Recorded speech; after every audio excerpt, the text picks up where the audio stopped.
चलिए बेटा, बेटा गुड मॉर्निंग। बेटा गुड मॉर्निंग। ठीक हैं बेटा सब बच्चे? चलिए फटाफट से शुरुआत करते हैं फिर से आज की क्लास। और क्लास में टॉपिक हमने लास्ट क्लास में शुरू किया था डेप्रीसिएशन, और साथ में कवर करते चलेंगे AS10। बेटा AS10 का नाम क्या था? बोलो बेटा।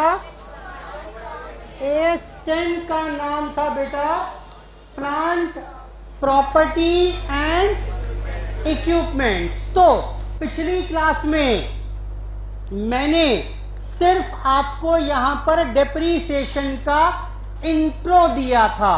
तो डेप्रीसिएशन का मतलब क्या बताया ये बताइए।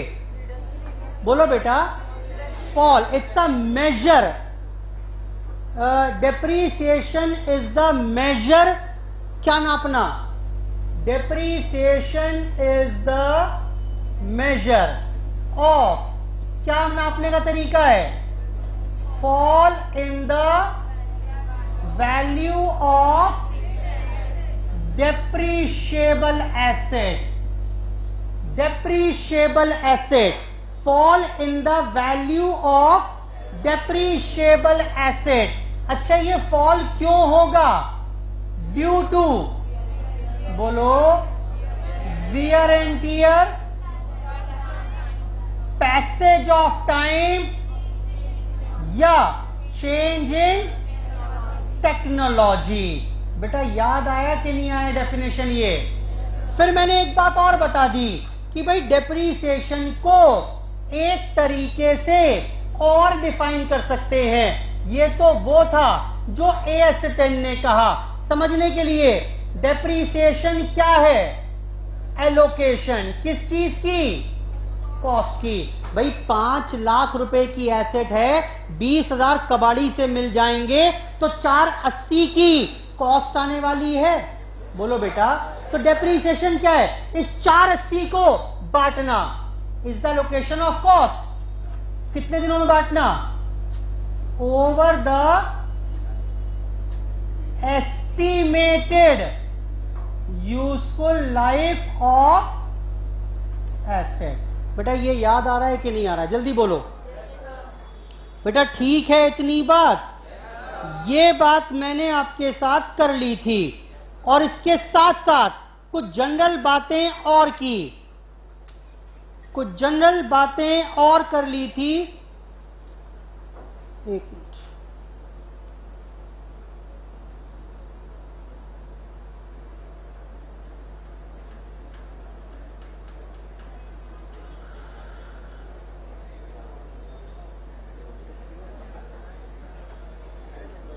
जी क्या बात कर रहे थे हम? Yes, depreciation. फिर मैंने ये कहा कि अगर अलग अलग तरीके की एसेट हैं तो उस पर अलग अलग तरीके से डेप लग सकता है। क्या सेम क्लास ऑफ एसेट्स पर भी अलग अलग डेप्रीसिएशन लग सकता है? ना ना, यस मत कहो। क्या बोलोगे? Conditional yes. मतलब लग सकता है अगर the management considers it appropriate to do so. कुछ याद आया क्या बताया था? बोलो बेटा। चलिए उसके बाद मैंने आपके साथ चर्चा की। यहां पर क्या चर्चा कर ली थी यार? जी डेप्रीसिएशन की अगर बात, अच्छा जो टेस्ट दिया था आज, टेस्ट हो गया बेटा? क्वेश्चन हो गया वो अकोमोडेशन बिल्स वाला? डिस्काउंट निकाल लिया था उसका? चलो शाबाश।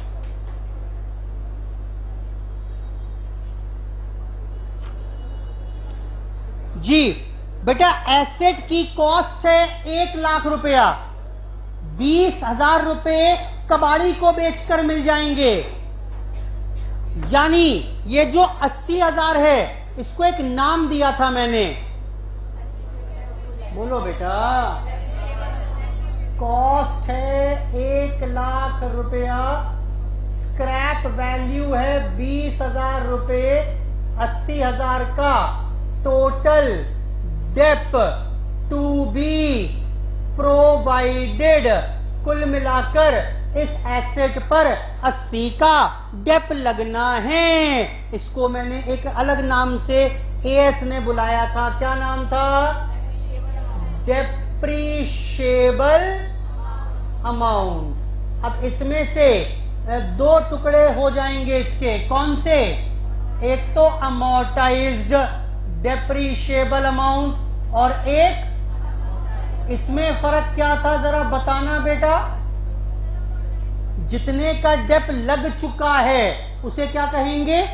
अमोर्टाइज। जितने का लगना बाकी है उसे क्या कहेंगे? ये कुछ बातें मैंने बेसिक पिछली क्लास में बता दी थी। अब वापस आ रहे हैं, दोबारा नई तरफ चलते हैं।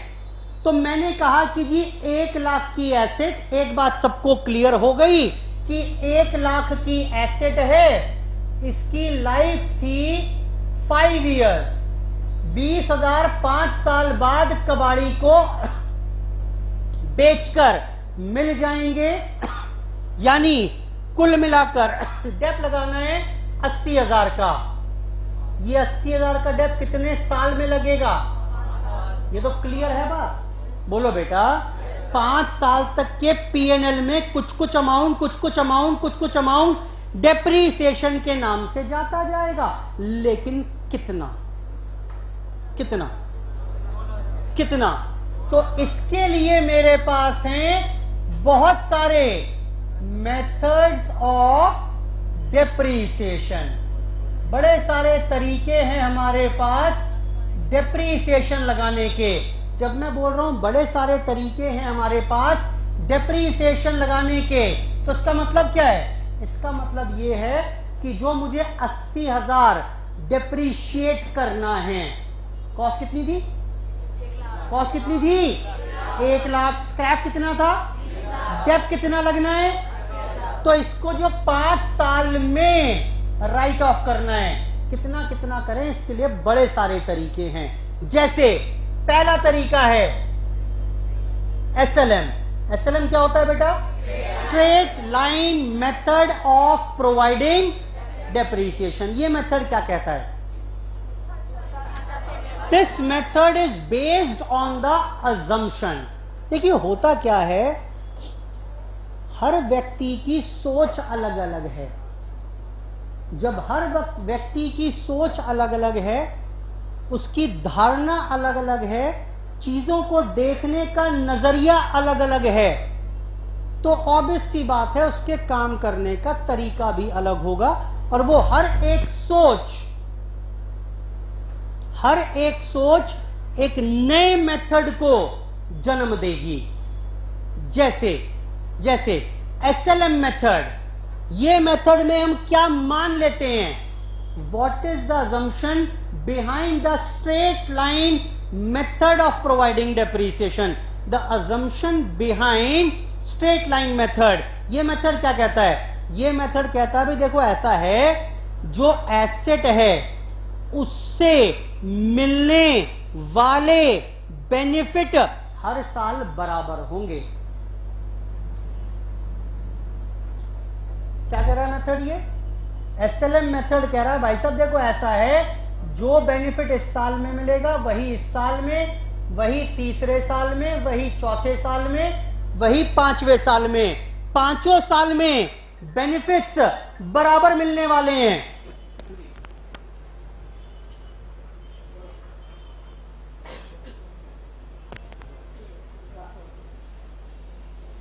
जी बेटा 5 साल तक जब बेनिफिट बराबर हैं तो मैचिंग कॉन्सेप्ट क्या कहता है? जल्दी बोलो। ये ना बार बार मैचिंग कॉन्सेप्ट लेके आता हूं बीच में वर्ड में, वो इसलिए कि आपके जहन में बैठ जाए। उसने एग्जाम में क्वेश्चन पूछा हुआ है कि depreciation is to be provided as पर विच कॉन्सेप्ट? तो मैचिंग कॉन्सेप्ट के वजह से। खैर वापस आइए, कॉस्ट कितनी थी बेटा जरा बताना एक बार? कॉस्ट कितनी जल्दी बताइए? कॉस्ट थी बेटा 1 लाख रुपए। कॉस्ट थी मेरी यहां पर 1 लाख रुपए। स्क्रैप कितना था? 20,000। यानी डेप्रीशिएबल अमाउंट कितना था? 80,000 खर्चा होने वाला है। 5 साल तक बेनिफिट मिलेंगे, बराबर मिलेंगे, तो बेटा हर साल खर्चा जिसका नाम है डेप्रीसिएशन पर एनम, वो भी कितना होना चाहिए? बराबर बराबर होना चाहिए। बोलो बेटा 16,000 in each year. I hope ठीक है यहां तक की बात। बस यही तो है SLM method, straight line method of providing depreciation. क्या कहता है भाई? देखो ऐसा है, सिंपल अजम्पशन है मेरी, आज एक मशीनरी खरीदी, 5 साल तक इससे बराबर बेनिफिट मिलेंगे। जब हर साल बेनिफिट बराबर मिल रहे हैं तो उस मशीनरी के नाम का खर्चा भी हर साल बराबर बराबर बराबर पीएनएल में डालते जाइए। आई होप क्लियर है बात। बोलो बेटा, तो डेप्रीसिएशन का तरीका क्या हो गया जरा बताना मुझे एक बार। सब लिखा है आपके साथ, बस फॉर्मूले में डलवा दो इसे। अगर आपको डेप्रीसिएशन पर एनम निकालना हो, कैसे निकालोगे?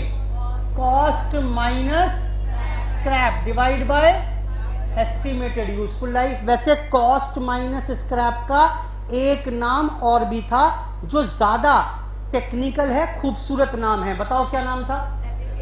बोलो बेटा, डेप्रीशिएबल अमाउंट। क्लियर है बात? अच्छा, अब मुझे अगर डेप्रीसिएशन का रेट निकालना हो तो depreciation per annum divide by cost into 100। मेरे एग्जांपल में बताना, 16,000 divide by cost 1 lakh into 100, how much?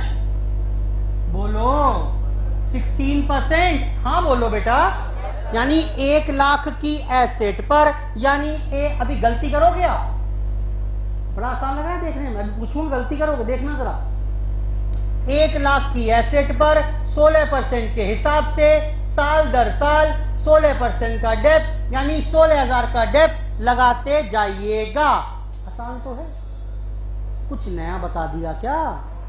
आसान ही, बोलो बेटा आसान ही तो है। डेप्रीसिएशन रेट बोल दूं मैं आपको सीधा कि भाई 16% है, 15% है, तो 1 लाख कॉस्ट थी, उस पर साल दर साल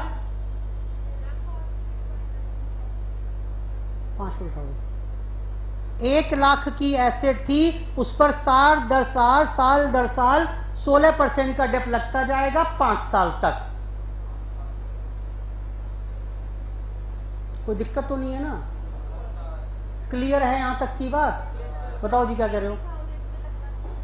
हाँ क्यों लगाना जरा? 16% ही तो आया रेट बेटा। ये 16% तो कॉस्ट पर निकाला है मैंने। ये देखो ना, ये फॉर्मूले में क्या लिखा हुआ है? यहां पर कॉस्ट लिखा हुआ है बेटा, फॉर्मूले में कॉस्ट लिखा हुआ है ना।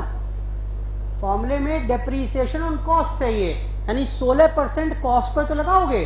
मैंने प्रूफ कर तो दिया कि वैसे भी आपका डेप कितना आ रहा था आपके हिसाब से, और मेरे रेट पर भी 16% 1 लाख पर ही लगाओगे। हाँ बोलो, ठीक है, कोई दिक्कत नहीं है। Cost of the asset is 5 lakh, scrap value is 40,000, depreciation, अभी अकाउंटिंग की बात नहीं की हमने। डेप्रीसिएशन शुरू में टाइम लगेगा मेरे को, इसमें बेस तैयार कर रहे हैं ना, फिर तो हम फटाफट भागते जाएंगे आगे, अलग अलग मेथड्स पढ़ते जाएंगे। Depreciation rate 15%, calculate depreciation per annum. बताओ जी, डेप्रीसिएशन रेट 15% है तो डेप्रीसिएशन पर एनम कितना हो जाएगा?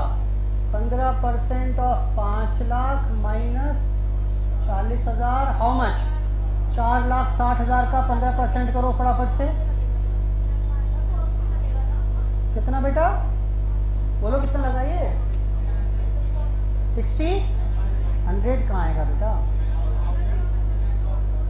लो जी फटाफट से नोट करो बुक में, एग्जाम्पल अपोजिट साइड में। फटाफट नोट करो, नोट करो बेटा फटाफट से, बेटा नोट करो फटाफट से। गलत है ये, गलत है ये, बड़ी कॉमन मिस्टेक है ये, बड़ी कॉमन मिस्टेक है। मुझे बताओ रेट कैसे आया था? रेट तो निकला ही डेप्रीसिएशन पर एनम को यूज करके था। और डेप्रीसिएशन पर एनम के लिए स्क्रैप तो कंसीडर ऑलरेडी कर ली, और यहां प्रूव भी करके दिखा दिया कि अगर रेट दिया हुआ है तो that rate has to be applied directly on the cost. Scrap का क्या मतलब? स्क्रैप तो रेट निकालते हुए ऑलरेडी कंसीडर कर ली गई थी। बोलो बेटा, तो गलती क्या हो गई? लिख कर ही काटना इसको, ऐसे जैसे बता रहा हूं मैं। अब बताओ कितना हुआ ये? 75,000 is the depreciation per annum. Note करिए।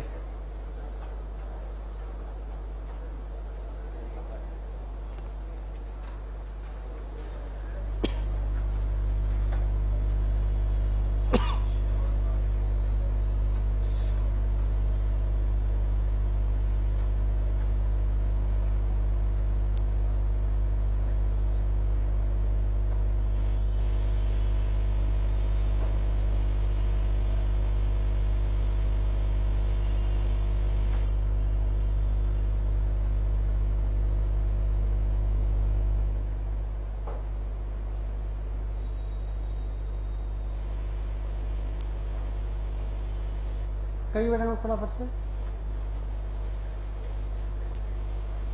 नोट करें, पहली बात की खासियत